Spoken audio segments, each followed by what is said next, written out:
Well, hello and welcome to the Unlocking Workplace Wellbeing podcast for HR managers and business owners. Here we talk about workplace wellbeing to make everyone's life better, yours and mine. My name is Steven Pink. I'm the CEO of Verve Healthcare, and my guest in this episode is Mariann Marthinussen.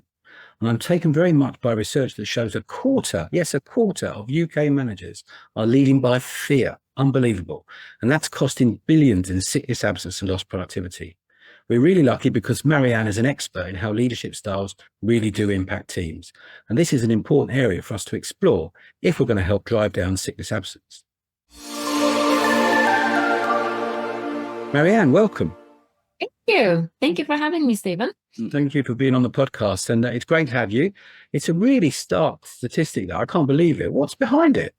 Yeah, it's pretty sad, actually. But at the same time, I would say it's fairly normal, because we need to look at what fear really is. And if we think about it, fear is also derived from uncertainty, insecurity, overwhelm, all of those things. So when we talk about fear in management, we also need to think about that the people that are managers, before they go into the role of being a manager, they're just a person, just like each and every one of us, right? So we all grown up with certain things in our childhood, in our background that makes us fearful. And all of those insecurities may come out in our leadership style.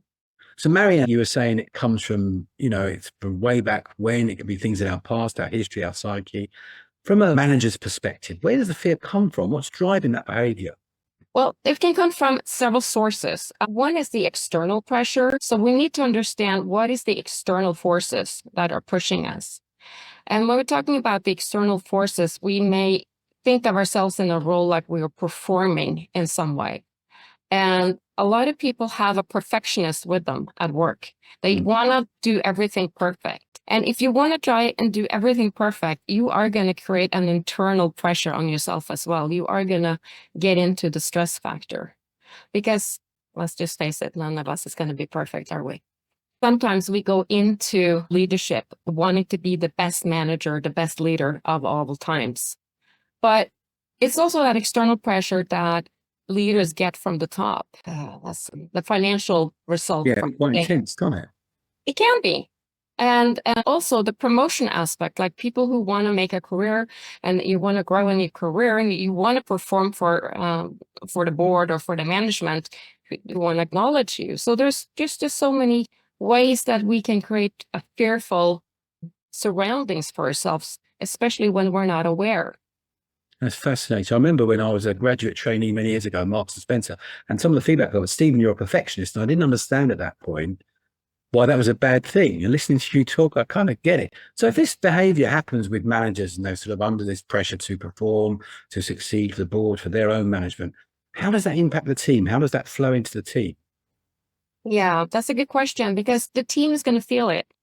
And if the manager is trying to hide this and not be open about it, it's going to come out as maybe micromanaging. It may be coming into control. You can pretty much say that every time we're trying to hold on to control, we are in fear. Because we're in fear of something. We're in fear of lacking control. We're in fear of not meeting expectations. We are in fear of not being good enough. So the team is going to feel all this. And if there's a lot of control by the manager, the team is going to feel that they cannot be creative in the way that they want to. There can be a lack of vision because you're so detailed oriented in getting everything perfect. So thereby there will be no creativity for the team. Does it really stifle it? Does it really kind of choke it off? Yeah. So as a manager or a leader, then how can we recognize if we are kind of passing those fears on to other people? Because I guess sometimes we might not even realize we're doing it. Yeah. And there's the key to everything, right? Because this is awareness. You need to have self-awareness, because if we, especially as leaders, if we don't take the time to self-reflect on our, not just the performance, but who am I and who do I want to be as a leader? Not just my leadership style, but who am I as a person? And who do I want to be as a role model for my team, for my coworkers? We need to have that self-awareness in terms of being, what I say, brutally honest with yourself. Because when you're brutally honest with yourself, you look into your feelings and you get honest about what am I insecure about. And that can be, well, if I don't do A, B, C, D, they're not going to put me up for promotion. If I don't deliver on these 3 topics, I may be out of a job next year. And it's all of these things that are creating the fear within us. But if we don't address it, if we don't acknowledge the fear, and we just go about it as normal and saying, well, I'm not going to feel it, I'm not going to think about it, I'm not going to do it, it's going to come out in the way we behave. So we really need to address that and be honest about it. And sometimes we need some help with that. Hey, stop listening to you talk. I'm feeling quite guilty actually, because I can think of a situation in my own work life where quite a senior role, and my direct supervisor would always pick on the negative about the things I'd done and would never actually said anything positive. Luckily, it's not now. And it was, I find I can actually relate that to how I was quite a controlling manager at that point, a bit without realizing why. So I can, from what you're saying, I can see how it kind of flows down the organization. And you've worked in lots of different organizations and startups. When have you actually seen this having an impact, some of the things you're talking about? Oh, I see it almost every day, actually, when I work with people, because so many leaders are trying to deliver according to what the company wants them to do, of course, what their management wants them to do. So a lot of the times I have to ask the people that I work with, I said, do you really want to move forward in this direction? Do you really want that promotion? Do you really want to work in this department? And people don't, sometimes I don't even reflect on it. It's like, well, I'm supposed to, aren't I? No, you're not supposed to do anything. What do you want to do? Because when we're in a working culture, we get so enmeshed in the culture that we stop thinking for ourselves sometimes, and we stop feeling, what is my goal? What is my passion in this? And when I work with leaders all over, I see this happening in terms of, let's be honest, there's a lot of corruption out there. And people who are wanting to be whistleblowers and say that this is not right, this is not the way to do it, they're also being stifled in order to speak up by not getting the promotion, being put aside. And then we need to address, do you really want to work there? Do you really want to be part of this culture? And the fear of losing your job, losing income, being walked over and so forth, all of these things needs to be addressed. And we need to be honest about it. And the level of fear, we don't think about it when we address it as fear or trust, right? Because those are such hard words. It's like either you're in fear or you're in trust. But if we go back to human behavior, those are actually the 2 the fundamental ones that we act upon. So when we're also in fear and we don't think about it, we can tell ourselves that I don't have to do this. So laziness can also be derived from fear. Because I have this manager whose excuse was that he didn't want to put too much pressure on his employees when they were going to have the feedback session. So he wanted to do it just spontaneously. Now that created actually fear amongst his employees because they never knew what's going to happen in these feedback sessions. So when we dug into it a little bit, I asked him, what is it that you don't want to do? And we came into that he was fearful of his time. He didn't have enough time himself to prepare for this. Right. So that fear in itself, just for him, he wasn't a mean person. He just was overwhelmed. So it can come in lots of different ways in lots of different places. And I guess we're all different. I mean, once you realize that you're doing that, hopefully not deliberately as a leader or a manager, how do you come back from it? Can you come back from it? Of course. And this is where we go back to the awareness again. You need to be self-aware. You need to stay and take time to reflect on what it is that you're doing in your own behavior. And you need to start feeling your feelings, actually, and not just pretend they're not there. And you need to meet what is uncomfortable. And also acknowledge mistakes. Go back to your team saying, hey, I screwed up. I didn't have the competence. I didn't have the insight. Just be honest about it. Because people will trust people who are honest. But if you try to hide your mistakes, it's going to get worse. Am I right to think you've got to be quite brave to do that? To actually say to your team, look, guys, I tend to do it because I can't think of anything else to say, but somebody's got to be quite brave and really comfortable with yourself to say, guys, got this wrong. Yeah, you do. And that's another fear again, right? Because that will, some people interpret that as that I'll be vulnerable. I'm going to be soft. And a lot of people are trying to repress all these feelings because they think they have to be hard and they have to be focused and you have to be stern. And that's that power thing. And it doesn't really work. And especially not with Generation Z and in these times. That's so in order to do this, we need to open up again and become a little bit more vulnerable as managers as well. And that demands a safe environment to do that in. And I guess a manager can create a safer environment for his or her employees and workers to kind of help that become a virtuous circle rather than a vicious circle. Exactly. If people are or the managers are able to create that safe space, you're going to see so much more creativity and so much more people wanting to be there and freedom to be there. So if obviously we're really clear that this is not a good thing for organizations to be having in their organization, what can employers or HR guys do if someone is obviously or evidently managing by fear? I mean, in Verve Healthcare, we focus on reducing staff absence, and presumably a tick up in absence is often an indicator of there being a problem. But if there is a problem, what can an employer or an HR professional do to try and help get it addressed? Yeah.